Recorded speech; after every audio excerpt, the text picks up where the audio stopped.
என்னெல்லாம் சொல்லி தரலாங்கிறத விட எப்படி சொல்லி தரலாங்கிறத எங்களுடைய மானிய கோரிக்கை வந்து யோசிக்குது. எப்படி சொல்லி தரலாம்? இப்போ எனக்கு தமிழ் நல்லா வரும், சின்ன வயசுல தமிழ் நல்லா படிப்பேன். ஆனால் எனக்கு கணிதம் வராது, கொஞ்சம் கஷ்டமாக இருக்கும். கணிதம் வராத குழந்தைகளுக்கு எப்படி சொல்லுது? அப்போ கதைகளின் வழியே கணிதம் எடுத்த உடனே அல்ஜிப்ரா, ட்ரிக்னாமெட்ரி, இன்டெகிரல் கால்குலஸ்னா பையன் பயந்துருவான். அப்போ ஒரு கதை மாதிரி அந்த பாடத்திட்டத்தை உருவாக்குறோம். என்னுடைய பொம்மைகள் எங்கே? நாம இன்னைக்கு ஒரு பலூன் கடை போலாமா? ஒரு கதை மாதிரி கதைகளின் வழியே கணிதத்தை சொல்ல போறோம்.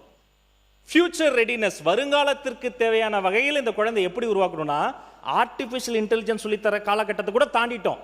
இப்போ நாங்கள் என்ன சொல்ல போறோம்னா, இந்த ஆர்டிஃபிஷியல் இன்டெலிஜென்ஸையும் தாண்டி அதில் வெறும் பயனாளராக இல்லாமல் அவர் அதில் ஒரு கிரியேட்டரா இந்த ஏஐயில் இருக்கக்கூடிய டூல்ஸில் எப்படி ப்ராம்ப்ட் அடிக்கணும்னா ப்ராம்ப்ட் இன்ஜினியரிங் சொல்லித்தர வேண்டும் என்று என்னுடைய மானிய கோரிக்கை இந்த இடத்துல யோசிக்கிறது. அடுத்து மிக முக்கியமான விஷயம், அந்த வகுப்பறை இருக்கு பாருங்க. நிறைய சொன்னீங்க, அவர் வந்து சில பேர் வன்முறையில் இருக்கிறாங்க, சில பேர் தவறான பாதைக்கு போகிறாங்க. ஒரு பிரச்சனை அப்போ ஒரு வீடியோ வந்தது, எங்கள் முதல்வர் என்னை கூப்பிட்டு பேசும்போது நான் உடனே ஐயா இந்த தலைமை ஆசிரியர் இந்த நடவடிக்கை எடுத்து இந்த ஆசிரியர் இப்படி மாற்றிட்டேன், நான் எடுத்த நடவடிக்கைலாம் கடன்னு சொல்லிக்கிட்டே போனேன். அவர் இடையில நிறுத்தி ஒன்று சொன்னார். அன்னியிலிருந்து நான் சிந்திக்கிற விதமே மாறிடுச்சு. அவர் சொன்னார், எஸ் இந்த ஸ்டூடெண்ட்ஸ் தப்பு பண்ணியிருக்கிறாங்க, ஆனால் இவங்க அக்யூஸ்டு கிடையாது, அவங்க விக்டிம்ஸ் அப்படின்னார். ஒரு குழந்தை வன்முறை செய்கிறானோ, தப்பான பாதைக்கு போகிறானோ, அவரை நம்ம அக்யூஸ்டாக பார்க்காம, அவரை குற்றவாளியாக பார்க்காமல், ஏதோ ஒரு சூழல், குடும்ப சூழல், புற சூழல், சமூக சூழல்ல அவரை விக்டிமாக பார்க்க வேண்டும் என்ற ஒரு கண்ணோட்டத்தை பார்க்கணும். அதிலிருந்து எப்படி தடுக்கிறது? முதல் விஷயம் பிடி பீரியட் தான். இனி தமிழ்நாட்டில் அரசு பள்ளிகளில் எந்த பள்ளியிலும் ஒரு பிடி பீரியட் கூட கட் செய்யக்கூடாது என்பதை தீர்மானமாக இந்த அரசாங்கம் முடிவெடுத்திருக்கிறது. பிடி பீரியடை கட் பண்ணிட்டு வேற ஏதோ காரணம் வச்சு சயின்ஸ் வகுப்போ மேக்ஸ் வகுப்போ எடுக்கிறோம். என்னைக்காவது மேக்ஸ் வகுப்பை கட் பண்ணி அவனை போய் பிடி பீரியட் போய் விளையாடுறான்னு சொல்லியிருக்கோமா? இல்ல.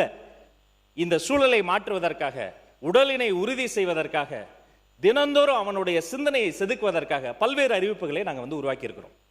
உணவு, இந்த உணவு வந்து தமிழ்நாட்டு கல்வியோடு இரண்டரை கலந்தது. இலவச உணவு நீதி கட்சி தந்தது, அதை மதிய உணவாக்கி தமிழ்நாடு முழுக்க உணவு போட்டது எங்கள் கொள்கை தலைவர் கர்மவீரர் காமராசர் ஐயா. தமிழ்நாட்டின் கல்வி கண் திறந்தது. புரட்சி தலைவர் சத்துணவு தந்தார், முத்தமிழர் டாக்டர் கலைஞர் முட்டை தந்தார், புரட்சி தலைவி அம்மா அதில் பல்வேறு முன்னெடுப்புகள் சுண்டல்னு தொடர்ச்சியாக அடுத்தடுத்து கொண்டுகிட்டே வந்தாங்க. அப்போ இந்த ரொம்ப நாளாக இருக்கக்கூடிய இந்த சத்துணவில் எல்லா சத்தும் இருக்குது, இதில் புரதச்சத்து சார்ந்து ஏதோ ஒன்று நடக்கணுமே என்ற ஒரு மாபெரும் கோரிக்கையை என்னுடைய முதல்வருடைய மேசையில் வைத்திருக்கிறேன். வேள்பாரியில் ஒரு வசனம் வரும், அந்த நாவலில் எனக்கு ரொம்ப பிடிச்ச வசனம் சொல்கிறேன், அவர் சொல்லும்போது சொல்வார். அந்த வேள்பாரியில் ஒரு வசனம் வரும், வாழ்க்கையில் கடலே பார்க்காத ஒரு மலை வீரன் இருப்பான்.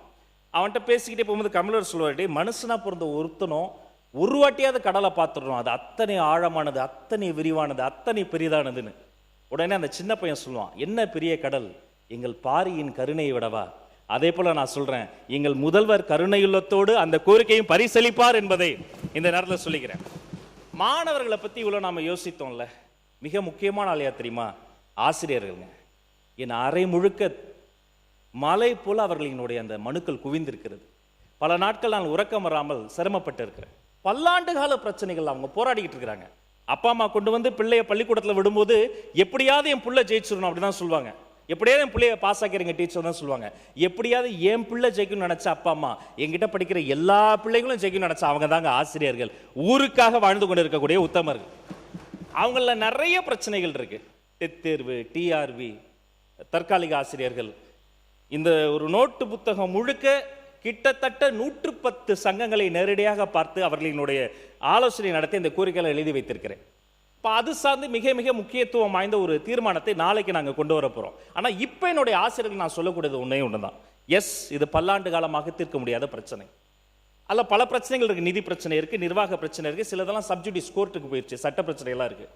ஆனால் பேசி தீர்க்க முடியாத பிரச்சனை என்று உலகத்தில் எதுவுமே கிடையாது. 2 நாட்டு போரை பேசி நிறுத்த முடியும் என்று சொன்னால் எங்களுடைய ஆசிரியர் பிரச்சனையும் பேசி தீர்க்க முடியும். அதற்காக ஒரு உயர்மட்ட குழு, ஹை லெவல் கமிட்டி தமிழ்நாட்டில் உருவாக்கப்பட்டு பள்ளிக்கல்வித்துறை ஆசிரியர்களுடைய பிரச்சனை தீர்க்கப்படும் என்று நான் வாக்கு தருகிறேன்.